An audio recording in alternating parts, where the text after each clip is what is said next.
Assalamualaikum warahmatullahi wabarakatuh. Ini adalah tugas LK Kolaborasi sesi 2 dari kelompok kami, kelompok 3 BDP kelas E, tentang pencatatan keuangan pada gerai retail.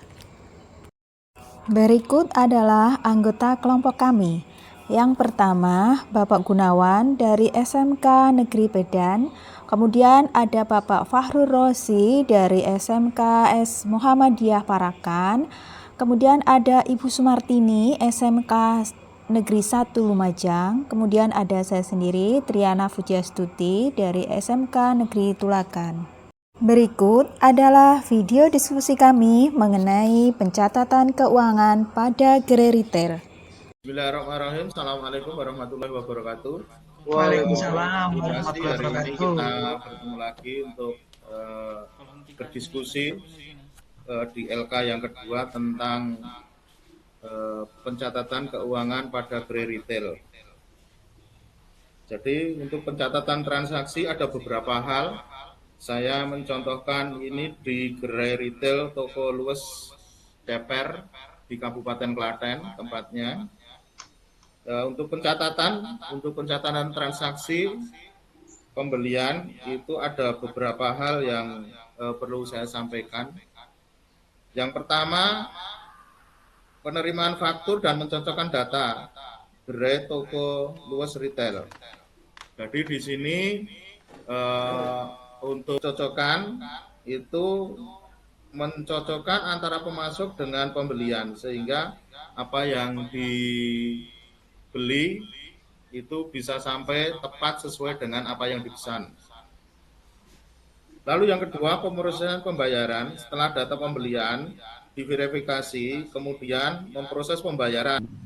Lalu yang ketiga, pembaharuan persediaan barang dagangan. Ya, berdasarkan faktur pembelian, lalu yang diterima.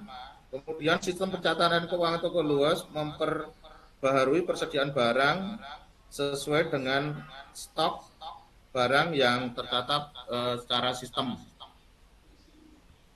Selanjutnya pencatatan penjualan. Ya, penjualan di kasir. Jadi setiap transaksi penjualan dilakukan di kasir secara otomatis oleh POS, ya, point of sales di toko luas Ceper. Lalu yang selanjutnya pencatatan pembayaran pelanggan. Semua sistem mencatat metode pembayaran yang digunakan oleh pelanggan seperti tunai, kartu kredit, debit, ataupun cicilan. Di luas untuk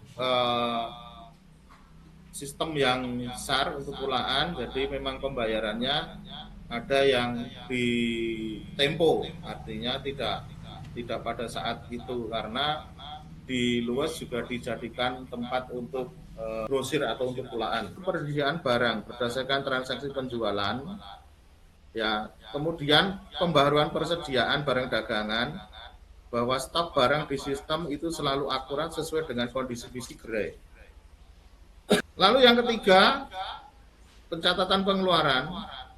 Pencatatan pengeluaran operasional, sistem mencatat semua pengeluaran operasional seperti biaya siswa, gaji, tagihan, biaya pemasaran, dan biaya pemeliharaan.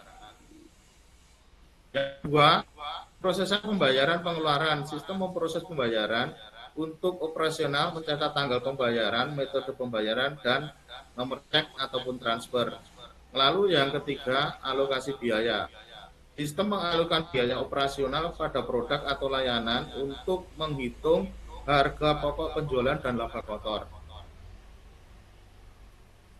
Selanjutnya laporan keuangan.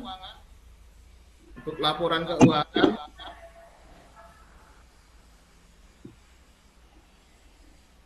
yang pertama itu laporan laba rugi, yang kedua sistem neraca, yang ketiga arus kas, serta yang keempat laporan lainnya.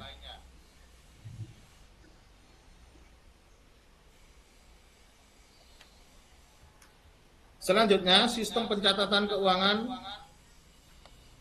pengelolaan pajak, ya.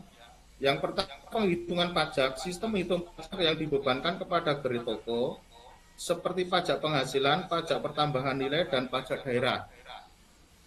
Lalu yang selanjutnya, pembayaran pajak. Sistem memproses pembayaran pajak kepada otoritas terkait, mencatat tanggal pembayaran, metode pembayaran, dan nomor referensi. Yang ketiga, penyimpanan catatan pajak. Sistem menyimpan catatan pajak secara akurat dan lengkap untuk keperluan audit dan keperluan terhadap peraturan perpajakan yang berlaku di Indonesia. Terima kasih sudah menyimak tugas kolaborasi dari kelompok 3. Wassalamualaikum warahmatullahi wabarakatuh.